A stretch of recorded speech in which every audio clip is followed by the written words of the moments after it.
দুর্নীতি সংক্রান্ত একাধিক অভিযোগ নিয়ে দুর্নীতি দমন কমিশনের চেয়ারম্যানের সঙ্গে দেখা করেছেন জাতীয় নাগরিক পার্টির ঢাকা উত্তর ও দক্ষিণাঞ্চলের মুখ্য সংগঠক হাসনাত আবদুল্লাহ ও সার্জিস আলম।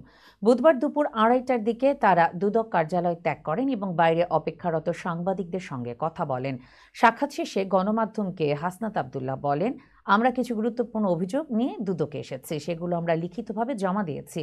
তবে অভিযোগের ধরন জানাতে অস্বীকৃতি জানিয়ে তিনি বলেন, এগুলো অত্যন্ত গোপনীয়, এখনই সব প্রকাশ করলে অপরাধীরা সতর্ক হয়ে যাবে। অপরদিকে সার্জিস আলম বলেন, দুদক অতীতে কখনো কখনো ভুলভাবে ব্যবহৃত হয়েছে। কেউ কেউ এই প্রতিষ্ঠানকে হাতিয়ার বানিয়ে সাম্রাজ্য গড়েছে, আবার নিরপরাধ মানুষকেও ভোগান্তিতে পড়তে হয়েছে। আমরা চাই এখন দুদক যেন প্রকৃত অপরাধীদের বিরুদ্ধেই কাজ করে। দুদকে অভিযোগ দেওয়ার বিষয়ে এই দুই নেতা আশাবাদ ব্যক্ত করেন যে কমিশন নিরপেক্ষভাবে তদন্ত চালাবে এবং যথাযথ পদক্ষেপ নেবে। এনসিপির এই নেতারা জানান, তারা চায় দেশের দুর্নীতি বিরোধী লড়াই শক্তিশালী হোক এবং কোনো অপরাধী যেন পার না পায়।